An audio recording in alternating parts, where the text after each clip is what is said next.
Hello दोस्तों, मैं lovely Shrivas फिर से एक बार लवली मैथ्स में आपका स्वागत करता हूं। दोस्तों, आज के क्लास में हम अमीन पटवारी 2025 के मॉडल पेपर नंबर 4 देखने वाले हैं। इससे पहले हम मॉडल पेपर 1, 2 और 3 देख चुके हैं। मेरे प्यारे दोस्तों, अब एग्जाम बहुत ज्यादा दूर नहीं रहा। अब मात्र सप्ताह भर का समय है। उसके बाद आपका पूरा जितने भी अभी तक मेहनत किए हो उन सबका परिणाम दिखने वाला है भाई। ठीक है, तो इन शॉर्ट समय में इन सप्ताह भर में अपने तैयारी को और कैसे मजबूती लेवल तक पहुंचाया जाए, कैसे अपने तैयारी को नेक्स्ट लेवल में लिया जाए, तो उसके लिए हम ये कंटिन्यू आपके लिए मॉडल पेपर लेकर आ रहा हूं। ये हूबहू उसी पर आधारित रहेगा भाई। जिस प्रकार से बार बार आपके पास सीजी व्यापम पैटर्न के अकॉर्डिंग सवाल पूछे जा रहे हैं, ये हूबहू उसी पर आधारित सवाल है। ठीक है, आप यदि इन सभी सवालों को अच्छे से कर लेते तो मुझे नहीं लगता कि आपको ज्यादा दिक्कत होने वाला एग्जाम हॉल में। आपको आइडिया मिल जाएगा कि आखिर सवाल बनेगा भी कैसे भाई। मैंने इतने सारे सवाल करा दिए हूँ कि यदि आप पूरे सवाल को कर देते हो तो आपको मुझे लगता है कि आप ज्यादा दिक्कत होगा ही नहीं भाई। ठीक है, तो मेरे प्यारे दोस्तों, आज के क्लास में हम कुछ बेहतरीन सवाल दिखने वाले हैं।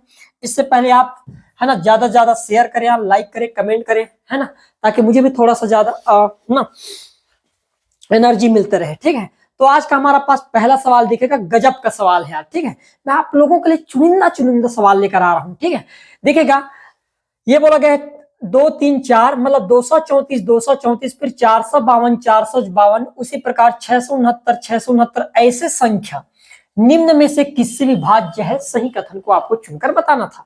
मेरे प्यारे दोस्तों, एक चीज तो मैं समझ गया यहां पर देखते ही कि जितनी भी संख्या है ये 3 अंकों की संख्याओं को दोहराकर 6 अंकों की संख्या बनाया जा रहा है।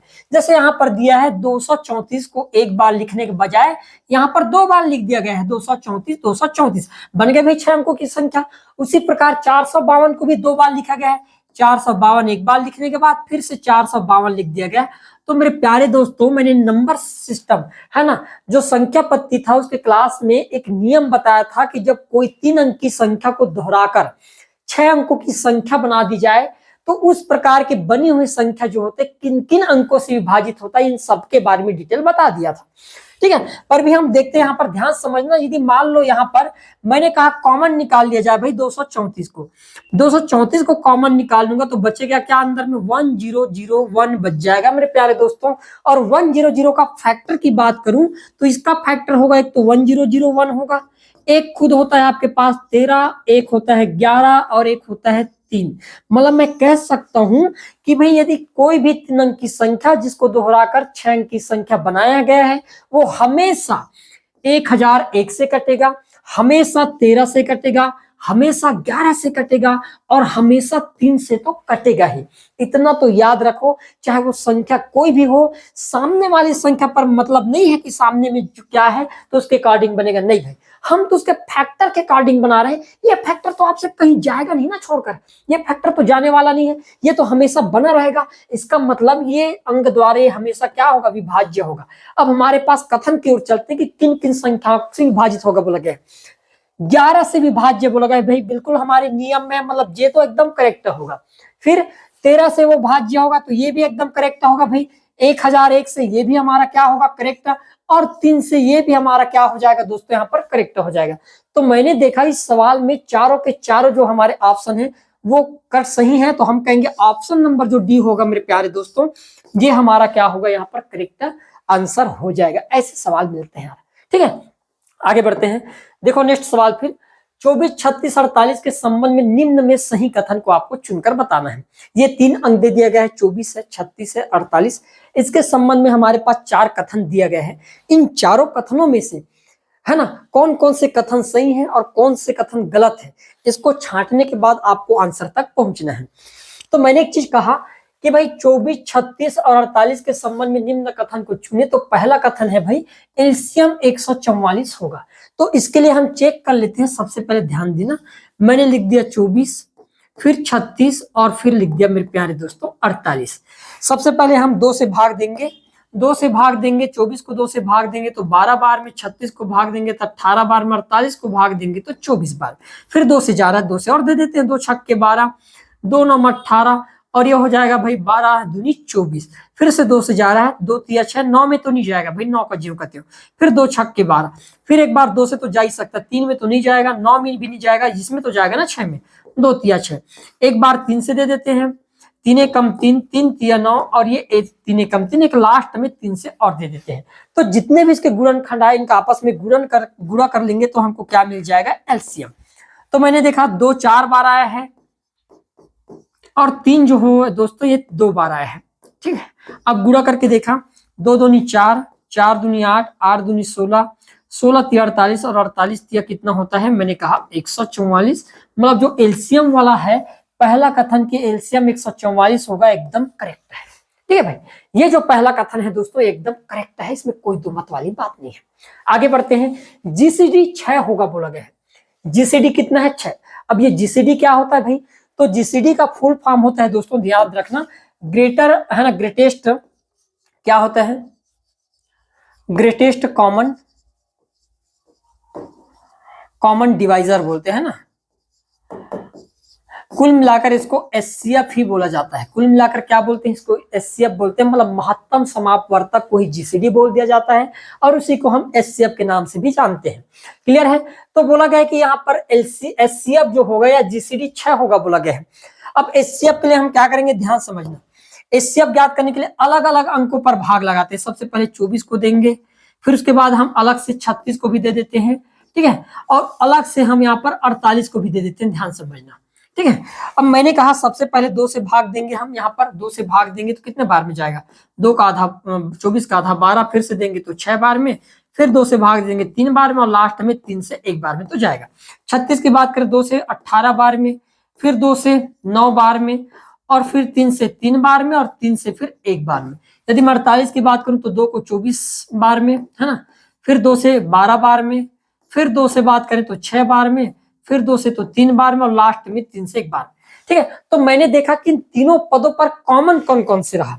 तो मैंने एक चीज नोट किया दोस्तों, ध्यान समझना, कि यहाँ पर 2 कितने बार है, 3 बार। भाई 24 में 2 कितने बार है, 3 बार, और 3 जो है 1 बार है, तो सभी में इतने होने चाहिए। तो मैंने कहा 36 में आया है आपके पास 2 कितने बार आया है, 2 बार, और 3 यहाँ पर 2 बार आया है।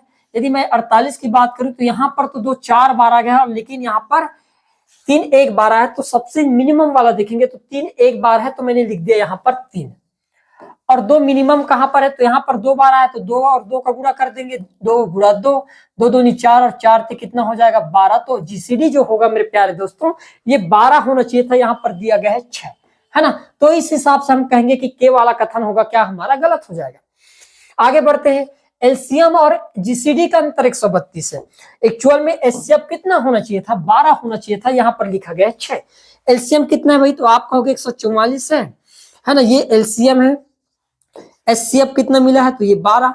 यदि घटाकर देखे जाए तो कितना हो जाएगा, तो आप कहोगे 132। मतलब मैं कह सकता हूं कि एल वाला कथन जो होगा दोस्तों ये भी मेरा एकदम क्या होगा, करेक्ट हो जाएगा। क्लियर है, आगे बढ़ते हैं। एलसीएम बड़ी संख्या का 3 गुना है। बड़ी संख्या क्या है भाई, 48 है, और यदि मैं मान लो 48 का तिगुना करके देखता हूं तो 48 तिया कितना होता है, 144।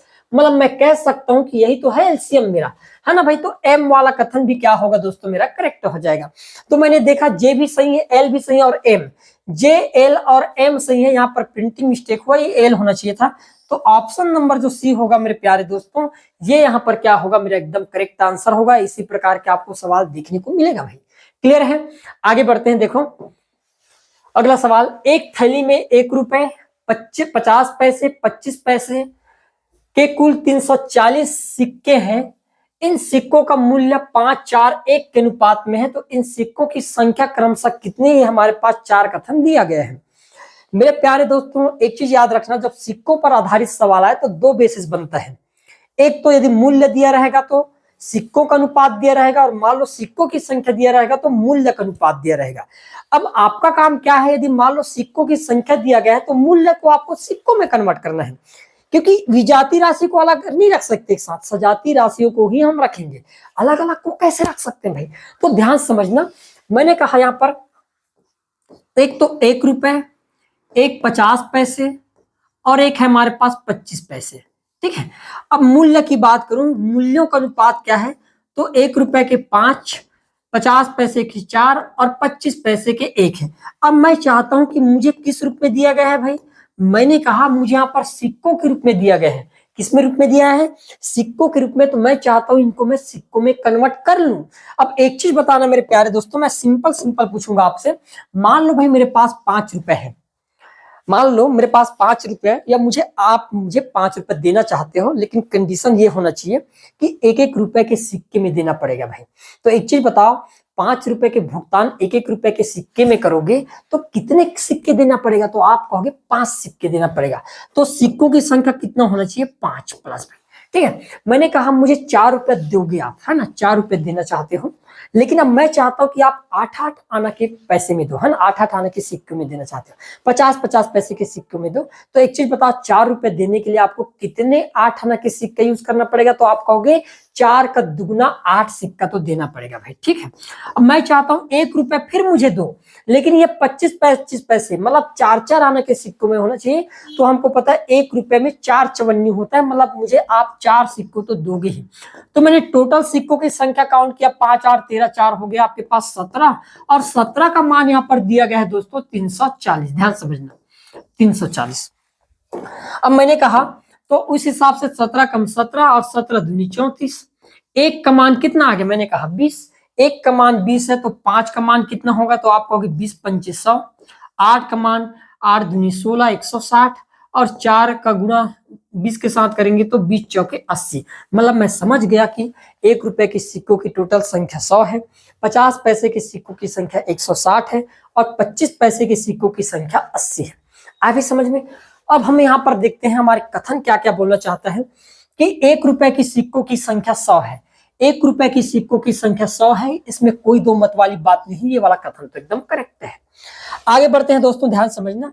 फिर बोला गया है 50 पैसे की सिक्कों की संख्या 80 है। 50 पैसे के सिक्कों की संख्या 80 कहाँ है भाई? हमारे पास तो 160 है। मतलब कहूंगा कि भाई के वाला कथन तो एकदम बेबुनियाद है, गलत है। ठीक है, 25 पैसे की सिक्कों की संख्या 160 है। भाई 25 पैसे की सिक्कों की संख्या 80 है, कहाँ आपके पास इतना है? तो मैंने कहा एल भी खत्म है। कुल सिक्कों का मूल्य आपके पास 100 रुपए है। अब एक चीज बताओ मेरे प्यारे दोस्तों, यदि आपके पास 1 रुपए के 100 सिक्के हैं, मतलब प्राइस कितना होगा? मैंने कहा 100 रुपए ही होगा भाई। ठीक है, प्लस फिर 160 सिक्के हो भी कैसे? 8-8 आना के, तो टोटल प्राइस 160 का आधा होगा भाई। तो आप कहोगे 80 रुपया बनेगा टोटल प्राइस। फिर हम बात करें, मान लो 80 सिक्के हैं और एक एक रुपए में कन्वर्ट करना है रुपया में, तो मैंने कहा 80 सिक्के का 4-4 आने के हिसाब से जोड़े तो ये हो जाएगा आपके पास 20 रुपए। टोटल जोड़कर देखूंगा तो ये हो जाएगा 200 रुपए। इसमें कोई दो मत वाली बात नहीं है। मतलब मैं कह सकता हूँ कि एम वाला जो कथन होगा दोस्तों, ये मेरा करेक्ट हो जाएगा। तो मैंने देखा कि जे कथन सही है और एम, जे और एम, यहाँ पर भी प्रिंटिंग मिस्टेक है, ज्यादा ध्यान नहीं देना है यार, है ना। ऑप्शन नंबर जो बी होगा मेरे प्यारे दोस्तों, ये मेरा क्या हो जाएगा यहाँ पर? एकदम करेक्ट आंसर होने वाला है। ऐसे सवाल आपको देखने को मिलेगा। क्लियर है? निश्चिंत होकर बहुत अच्छे से आपको हर सवाल को क्या करना है? बनाना है। क्लियर है? आगे बढ़ते हैं। निर्देश, नीचे दिए गए कथन एस और कारण आर के लिए सही विकल्प चुने। अभिकथन क्या क्या दिया गया है कि यह त्रिमीय आकृति है बोला गया है।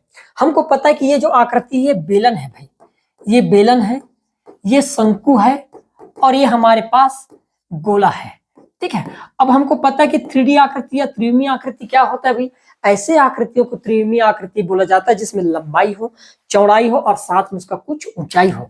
उन आकृतियों को हम क्या बोलते हैं?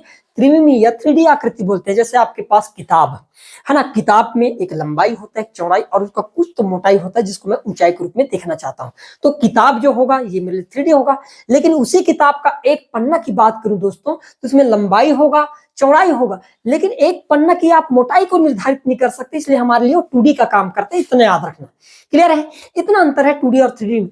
2D आकृति की बात करें तो आपके पास जितने भी आपके पास वर्ग, आयत है ना, वर्ग, आयत है, वृत्त है, ये त्रिभुज है, ये सब के सब आपके किस में आ सकते हैं भाई? मैंने कहा 2D में। 3D की बात करें तो शंकु, घन, घनाभ, बेलन है ना, गोला, ये सब के सब आपके क्या है? 3D है। तो ये आकृति 3D है, इसमें कोई दो मत वाली बात नहीं है। मैंने कहा अभी कथन मेरा करेक्ट है। यह एक 3D आकृति द्वारा घेरे गए स्थान की कुल मात्रा है और इसे वर्ग इकाई में मापा जाता है। कुल मात्रा मतलब क्या है? मान लो किसी बेलन ने कोई एरिया को कवर किया गया है और मुझे उस पूरे एरिया का माप निकालना है, तो मैं किस में निकालना चाहूंगा? मतलब मुझे कुल मिलाकर ये आयतन के बारे में बोलना चाह रहा है। किसके बारे में बोलना चाह रहा है? आयतन। और आयतन जो होता है मेरे प्यारे दोस्तों, हमेशा घन में होता है, घन इकाई में होता है। याद रखना, हम किसी भी डेटा को वर्ग में तो क्षेत्रफल ज्ञात करते हैं, यहाँ पर वर्ग दे रखा है, वर्ग नहीं होता भाई, ये क्या होता है, घन इकाई में मापा जाता है, वर्ग इकाई में नहीं मापा जाता। मतलब कारण जो होगा दोस्तों यहाँ पर गलत हो जाएगा। मतलब मैंने कहा कि कथन तो सही है लेकिन कारण सही नहीं है मेरा, तो ऑप्शन नंबर जो सी होगा मेरे प्यारे दोस्तों, ये मेरा क्या होगा, गलत हो जाएगा। कथन सही है लेकिन इसका कारण एकदम गलत है। क्लियर है, आगे बढ़ते हैं। ठीक है, हो गया क्या ये, ठीक। एक काम को 20 दिन में एक काम को 20 दिन में, बी 30 दिन में और सी 60 दिन में कर सकता है, तो निम्न कथनों पर विचार करके आपको क्या करना था, बताना था। भाई मैंने एक चीज कहा कि ए इस एक काम को 20 दिन में, बी उसी काम को 30 दिन में, और सी जो होगा मेरे प्यारे दोस्तों उसी काम को 60 दिन में करते। ध्यान समझ, तो मैंने कहा इन सबका एलसीएम ले लिया जाए। 20, 30 और 60 का एलसीएम होशियार बच्चे ही बताए कितना होगा भाई, 60 ही होगा ना भाई।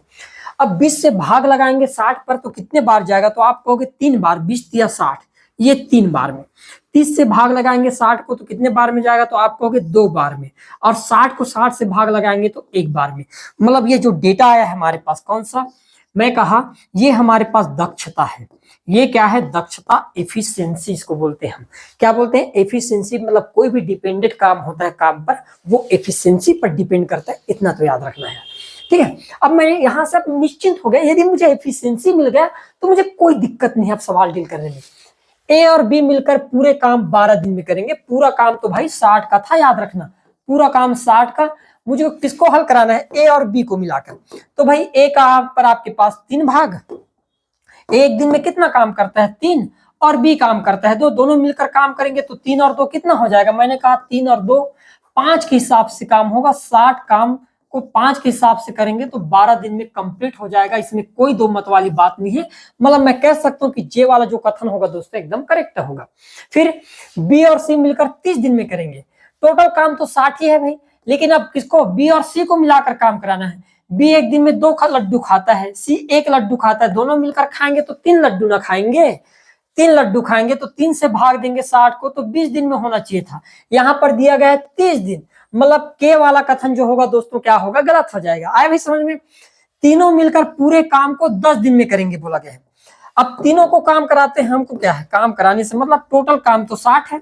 अब तीनों काम करेंगे, लड्डू ए खाया 3, लड्डू बी खाया 2 और लड्डू सी खाया 1, तीनों को जोड़ेंगे 3 2 5, 5 और 1 6, 6 को भाग देंगे भाई 60 से, 60 को भाग देंगे 6 से तो आ जाएगा 10। मतलब मैं कह सकता हूं कि ये वाला कथन भी हमारे पास क्या है, सही है, मतलब एल भी सही है। फिर ए की दक्षता बी की 1.5 गुनी है। भाई ए की दक्षता 3 और बी की दक्षता 2। अब बोला गया कि ए की दक्षता जो है बी की 1.5 गुनी है, तो आप क्या कह सकते हैं कि भाई कि 2 का 1.5 गुना होगा 3। मैं कहा बिल्कुल सही बात है, एकदम करेक्ट है भाई, इसमें कोई दो मत वाली बात नहीं है। तो मैंने कहा जे भी सही, एल भी सही और एम, जे एल और एम ये तीनों सही होने चाहिए। फिर यहाँ पर प्रिंटिंग मिस्टेक हुआ है ना, ये आपके पास यहाँ पर बार बार गड़बड़ी हो रहा है, इसको इग्नोर मानना यार, है ना, प्रिंटिंग मिस्टेक कर दे रहा है यहाँ पर। ठीक, तो करेक्ट आंसर क्या होगा, सी जो होगा, जे भी सही, के बस सही नहीं होगा, बाकी आपके पास तीनों के तीनों जो कथन होगा दोस्तों ये करेक्ट होने वाला है। आप भी मजा आ रहा है ना क्लास, ठीक है, ऐसे सवाल मिलेंगे और अच्छे से आपको सवाल को डील करना है। आगे बढ़ते हैं, नीचे दिए गए कथन एस और कारण आर के लिए सही विकल्प चुनकर बताना है। अभी कथन क्या है भाई, यदि किसी वस्तु के क्रय मूल्य और विक्रय मूल्य में समान प्रतिशत की वृद्धि हो तो लाभ या हानि प्रतिशत पहले जैसा ही रहता है बोला गया। ठीक है, प्रतिशत को भिन्न में बदलने के लिए हमेशा 1/100 से गुणा किया जाता है। अब एक चीज मैंने नोट किया, यदि मेरा कथन ये बोलना चाहता है कि भाई मान लो मैंने कहा पहले सीपी रहा होगा क्रय मूल्य 100 और मान लो मैंने इसको 120 रुपए पर बेचा, तो मैंने कहा कि पहले इसमें 20% का तो लाभ हो रहा था। कितने का लाभ हो रहा था भाई, 20% का लाभ हो रहा था, मानते हो इस चीज को आप। ठीक है भाई, 100 के सामान को 120 में बेचूंगा तो 20% का लाभ तो होगा ही। अब बोला गया कि भाई मैंने क्रय मूल्य और विक्रय मूल्य को समान बढ़ाया, समान रूप से बढ़ाना चाहता हूं, तो मैं चाहता हूं कि भाई मैं सबको दोनों को 50-50% बढ़ा देता हूं। 100 को यदि मैं 50% बढ़ाना चाहूंगा तो कितना बढ़ जाएगा भाई, तो आप कहोगे तो हो जाएगा 150 हो जाएगा। उसी प्रकार 120 को भी 50% बढ़ाऊंगा तो कितना हो जाएगा, तो आप कहोगे फिर तो 180 हो जाएगा, बढ़ाकर देख लेना 180। अब मैंने एक चीज कहा, यदि ऐसा है तो अब भाई 150 पर ब्याज ब्याज कहता हूँ कितना रुपए एक्स्ट्रा लाभ प्राप्त हो, तो आपको 150 के सामान को 180 में बेचा हूँ, मतलब 30 रुपए ज्यादा मिला है। प्रतिशत लाभ निकालने के लिए नीचे में क्रय मूल्य और इंटू करते हैं हम 100 के साथ। ठीक है, तो मैंने कहा ये 50 से कटेगा, 50 दिया 150 और 50 दूनी 100, ये कटेगा भाई, 3 एकम 3, 3 दहम 10 और 10 दूनी 20। तो मैंने कहा पहले जो परसेंट लाभ हो रहा था ये 20% का हुआ, यदि मैं क्रय और विक्रय दोनों को 50-50% बढ़ाया तो भी लाभ 20% का हुआ। मतलब मैं कह सकता हूं कि जो कथन था मेरे दोस्तों एकदम करेक्ट था। ये गजब का था यार, है ना, मानते हो चीज को। मतलब एक चीज हमेशा याद रखना, यदि मान लो कभी आपको लाभ हो जाए और आपको ये बोले कि भाई मान लो क्रय मूल्य और विक्रय मूल्य में समान वृद्धि हुई है तो नया लाभ प्रतिशत क्या होगा, तो आपको तो सवाल हल ही नहीं करना है, पहले जितना लाभ हो रहा था अभी भी बढ़ोतरी के बाद उतना ही लाभ होगा, इतना बिल्कुल दिमाग में बिठा लेना, नहीं तो ज्ञाता टाइप के बनाने मत लग जाना सवाल को। ठीक है भाई, आगे बढ़ते हैं। प्रतिशत को भिन्न में बदलने के लिए हमेशा 1/100 से गुणा किया जाता है बोला गया है। मैंने कहा मान लो मेरे पास 20% है और इस 20% को मैं भिन्न में बदलना चाहूं तो क्या मुझे सही में 1/100 से गुणा करना पड़े। आप कहोगे कि 20 एकम 20 और 20 पंचे 100 मतलब 1/5 और 1/5 भिन्नात्मक रूप है, मतलब मैं कह सकता हूं कि कारण भी मेरा एकदम करेक्ट है। लेकिन आप एक चीज बताओ, क्या यही कारण उस कथन का सही तरीके से व्याख्या करा? नहीं भाई, है ना, कथन कुछ और बोल रहा है, कारण कुछ और बोल रहा है, मतलब दोनों तो सही है लेकिन सही व्याख्या नहीं कर रहा है। तो मैं कहूंगा ऑप्शन नंबर जो बी होगा मेरे प्यारे दोस्तों, ये यहाँ पर क्या होगा, मेरा एकदम करेक्ट आंसर होने वाला है। ऐसे आपको सवालों को क्या करना है, डील करना है। क्लियर है, आगे बढ़ते हैं। देखो अगला सवाल फिर, निम्नलिखित में से किसमें कर्ण आपस में लंबवत होंगे? लंबवत मतलब क्या होता है, लंब, है ना, दोनों कर्ण जब 90 डिग्री का कोण बनाए तब हम बोलते हैं उसको लंबवत। तो एक दिया गया है समचतुर्भुज, एक समांतर चतुर्भुज, आयत और वर्ग। ये आपके पास 4 कंडीशन दिया गया। तो सबसे पहले मैं बात करूंगा आयत का, उसके बाद वर्ग का, फिर आगे दोनों का दोनों ऑटोमेटिक क्लियर कर दूंगा। ध्यान समझ लो, सबसे पहले मैं बात करता हूं आयत। अब आयत में इतना जानते हो कि भाई आयत की लंबाई जितना होगा ये, और ये चौड़ाई होता है, और यहाँ पर प्रत्येक कोण 90 डिग्री का होता है, ये भी हमको पता है। अब मान लो इसमें कर्ण डाला जाए, मतलब कुल मिलाकर विकर्ण ऐसे, और एक दूसरा विकर्ण डाल दिया जाए, तो मैंने कहा इसका लेंथ और ये वाली लेंथ अलग अलग है। ठीक है भाई, अलग अलग लेंथ है भाई, है ना, इन दोनों के लेंथ जो है ये बिल्कुल अलग अलग है। और जब दोनों के लेंथ अलग अलग होंगे